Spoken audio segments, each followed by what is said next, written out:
नमस्कार। आज के वीडियो में हम देखने वाले हैं सती प्रथा। एक प्राचीन भारत में चल रही एक ऐसी प्रथा थी जिसमें स्त्री को जिंदा जला दिया जाता था पति के साथ में। पति मृत होता था, स्त्री जिंदा होती थी तो उसको जिंदा जला दिया जाता था। ऐसी कुप्रथा उस टाइम पे चल रही थी। उसका अंत कैसे हुआ, क्या थी ये प्रथा, कौन से क्षेत्र में कैसे कैसे क्या क्या होता था, पूरा देखते हैं। सती प्रथा का अर्थ एवं परिभाषा। सती प्रथा एक ऐसी प्राचीन कुप्रथा थी जिसमें किसी पुरुष की मृत्यु के बाद विधवा पत्नी को उसके पति की चिता पर जीवित जला दिया जाता था। इसे सहगमन या साथ जाना कहते थे। हिंदू समाज के कुछ वर्गों में इसे महिला समर्पण और पवित्रता का प्रमाण माना जाता था। महिलाएं खुद भी कुछ दाह कर लेती थी पति के शोक में और कुछ को जबरदस्ती जलाया जाता था। भयावह वास्तविकता क्या थी? अक्सर महिलाओं को नशीले पदार्थ खिलाकर जबरदस्ती चिता से बांधकर जला दिया जाता था ताकि वो भाग ना सकें। पौराणिक संदर्भ क्या है? तो देवी सती और शिव की कहानी इसमें जुड़ी है। ये प्रथा अपना नाम देवी सती यानी दक्षायनी माता पार्वती से लाती है। कथा के अनुसार पिता दक्ष द्वारा पति शिव के अपमान से दुखी होकर सती ने यज्ञ की अग्नि में कूदकर आत्मदाह कर लिया। महत्वपूर्ण तथ्य है कि पौराणिक कथा में शिव जीवित थे और सती ने पति की मृत्यु के कारण नहीं बल्कि उनके अपमान के कारण प्राण त्यागे थे। राजा दक्ष एक यज्ञ करते हैं, उसमें सभी राजाओं को बुलाते हैं लेकिन भगवान शिव को नहीं बुलाते। तभी वहाँ पे जो माता सती पहुँच जाती हैं, वो उनसे कुछ कहती हैं तो उनका अपमान करते हैं, शिव को गालियाँ देते हैं। तो उनके अपमान के कारण वो आग में कूद जाती है यज्ञ कुंड में और आत्मदाह कर लेती हैं। तो वहाँ से ये नाम सती लिया गया है, माता सती के नाम से। एरण अभिलेख 510 ईस्वी में सती प्रथा का पहला ऐतिहासिक लिखित साक्ष्य गुप्त काल के एरण अभिलेख मध्य प्रदेश से मिलता है। गोपराज नामक सेनापति की युद्ध में मृत्यु के कारण उसकी पत्नी सती हो गई थी। मृत्यु के बाद महाभारत के कुछ पुराणों में इसके छिटपुट संदर्भ मिलते हैं। प्रथा के पीछे सामाजिक आर्थिक कारण क्या था? तो संपत्ति का अधिकार। बंगाल के दाय भाग कानून के तहत विधवाओं को पति की संपत्ति में हिस्सा मिलता था। रिश्तेदार इस संपत्ति को हड़पने के लिए उसे सती होने के लिए मजबूर करते थे। उसके बाद अंधविश्वास क्या था? माना जाता था कि सती होने वाली महिला 7 पीढ़ियों के पाप धो लेती है और उसे स्वर्ग में अपने पति के साथ रहती है।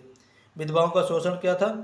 समाज में विधवाओं की स्थिति अत्यंत दयनीय थी, उन्हें अशुभ माना जाता था। 3 कारण थे। एक तो संपत्ति से वंचित करना, यानी कि पति मर गया तो उसकी पत्नी को जला दिया जाता था कि इसका जो भी हिस्सा है, प्रॉपर्टी है, हम ले लेंगे। रिश्तेदार उसको हड़प लेते थे। अंधविश्वास क्या था? कि पति की मृत्यु हो गई, अगर पत्नी उसके साथ जलती तो उसको स्वर्ग मिलेगा और स्वर्ग में पति के साथ रहेगी।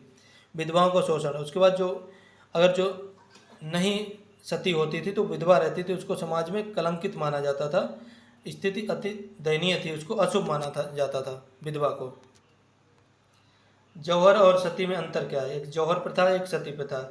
जौहर यह मध्यकाल में विशेष रूप से राजस्थान के राजपूतों में प्रचलित था। जब युद्ध में हार निश्चित होती थी, रानी अपनी अस्मिता और आत्मसम्मान की रक्षा के लिए आक्रमणकारियों के हाथों अपमानित होने के बजाय सामूहिक आत्मदाह कर लेती थी। इसे जौहर कहते थे। सती ये व्यक्तिगत प्रथा थी जो पति की सामान्य मृत्यु के बाद भी लागू होती थी।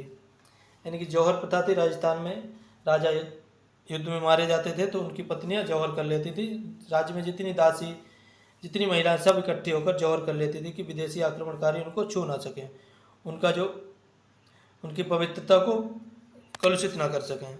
और सती जो व्यक्तिगत होती थी, पति की मृत्यु पर पत्नी को जलाया जाता था या पत्नी खुद जल जाती थी।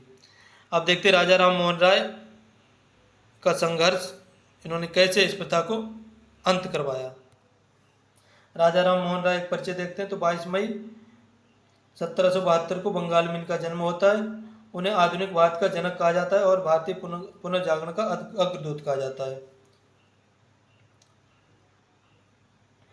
और मुगल जो सम्राट हुआ करता था अकबर द्वितीय, उन्होंने उसको राजा की संज्ञा दी है। इनको राजा कहा है मुगल सम्राट अकबर द्वितीय ने। वह घटना जिसने सबका मन बदल दिया। भाभी अलक मंजरी का बलिदान। 1811 ईस्वी में राजा राम मोहन राय के बड़े भाई जगमोहन की मृत्यु के बाद उनकी भाभी अलक मंजरी को उनकी इच्छा के विरुद्ध जबरन चिता पर जला दिया गया। जब वे भागने की कोशिश कर रही थी तो उन्हें बांस के डंडों से दबा दिया गया और ढोल नगाड़ों की आवाज़ के बीच उनकी चीखें दब गईं। प्रभाव इस दृश्य ने राजा राम मोहन राय को अंदर से झकझोर दिया और उन्होंने शपथ ली कि वे इस कुप्रथा को मिटाकर ही दम लेंगे। ब्रह्म समाज 1828 ईस्वी में वैचारिक क्रांति से ब्रह्म समाज का जन्म हुआ। उन्होंने ब्रह्म समाज की स्थापना की। उन्होंने 1828 में ब्रह्म सभा बाद में बदलकर ब्रह्म समाज हो गया, स्थापना की। मुख्य उद्देश्य क्या था? तो इसमें इन सारी बाल विवाह, बहुविवाह प्रथा और दहेज प्रथा और सती प्रथा, इन सब का कुरीतियों का अंत करना था उसमें। इसका उद्देश्य समाज को आधुनिक और मनोवैज्ञानिक दृष्टिकोण की ओर प्रेरित किया इन्होंने। संवाद कौमुदी और लेखन की शक्ति। उन्होंने संवाद कौमुदी नामक बंगाली पत्रिका के माध्यम से सती प्रथा के खिलाफ जोरदार अभियान चलाया।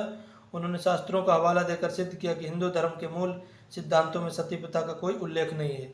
उन्होंने तर्क दिया कि यह केवल स्वार्थी तत्वों द्वारा थोपी गई एक हत्या है, धर्म नहीं है। अब देखते हैं कानूनी जीत और उन्मूलन, कैसे उन्मूलन हुआ और कानूनी जीत कैसे मिली। लॉर्ड विलियम बेंटिक के साथ मिलकर इन्होंने, लॉर्ड विलियम बेंटिक का सहयोग मिला इन्हें। 1828 में लॉर्ड विलियम बेंटिक भारत का गवर्नर जनरल बनकर आया। वे एक उदारवादी शासक थे। राजा राम मोहन राय ने लॉर्ड विलियम बेंटिक के साथ मिलकर सती प्रथा के अंत की योजना बनाई। इस प्रथा को गैर कानूनी बनाने में साहसी निर्णय लिया लॉर्ड विलियम बेंटिक ने। सती प्रथा का उन्मूलन 1829 ईस्वी में होता है।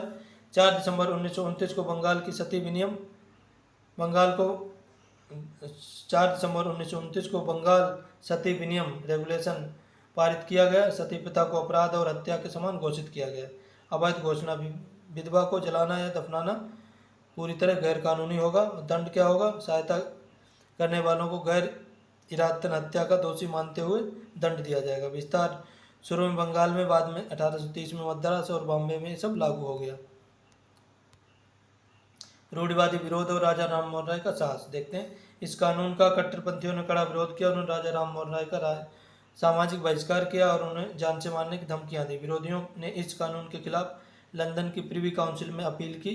राजा राम मोहन राय स्वयं इंग्लैंड गए ताकि वे सुनिश्चित कर सकें कि एक कानूनी रद्द हो। परिणाम, उनकी दलीलों के कारण प्रिवी काउंसिल ने अपील खारिज कर दी और कानून बरकरार रहा। राजा राम मोहन राय के अन्य कार्य क्या थे? तो स्त्री शिक्षा पर उन्होंने जोर दिया।